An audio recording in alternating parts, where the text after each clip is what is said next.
গোবিন্দগঞ্জে traffic control, Bangladesh সেনাবাহিনী, Bangladesh police, highway সহ বাংলাদেশ শ্রমিক ইউনিয়ন অত্যন্ত দক্ষতার সহিত এই ট্রাফিক নিয়ন্ত্রণ পরিচালনা চলছে। আপনারা দেখতে পাচ্ছেন গভীর রাত, তারপরেও কেউ থেমে নেই, চলছে একের পর এক। এই যে আমাদের ট্রাফিক ইন্সপেক্টর ভাই একটা হাসি দিয়েছেন, দেখেন। এই যে ভাই, আপনি কীরকম এবারের ঈদে কীরকম পাচ্ছেন আপনার রাস্তাঘাট? ইনশাআল্লাহ আমরা চেষ্টা করতেছি রাস্তা সবসময় পরিষ্কার থাকবে, আজকে যেরকম দেখতেছেন সবসময় এরকমই থাকবে। ও, যাই হোক, আপনার এই ঈদের ব্যাপারে আপনার মেসেজ কি এই যে রাস্তাঘাটের ওপর?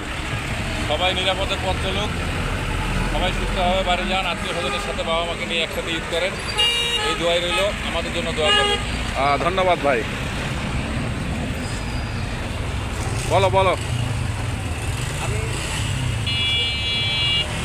ড্রাইভার ভাইদের প্রতি একটু দৃষ্টি আকর্ষণ করতেছি, আপনারা এত বড় গুরুত্বপূর্ণ লোক, আপনাদের গাড়ি চলে যাওয়াটা আমরা ভার্সিটিতে লেখাপড়া করছি, বিভিন্ন জায়গায় গেছি, আপনাদের গাড়ি চলে যাওয়া আমরা লেখাপড়া করে আমরা হয়তো কেউ এসপি হচ্ছে, কেউ ডিসি হচ্ছে, কেউ সেনাবাহিনী অফিসার হচ্ছে।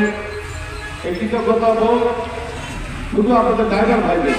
এই জায়গায় আপনারা বিশৃঙ্খলাভাবে গাড়ি চালাবেন না, সঠিকভাবে গাড়ি চালাবেন।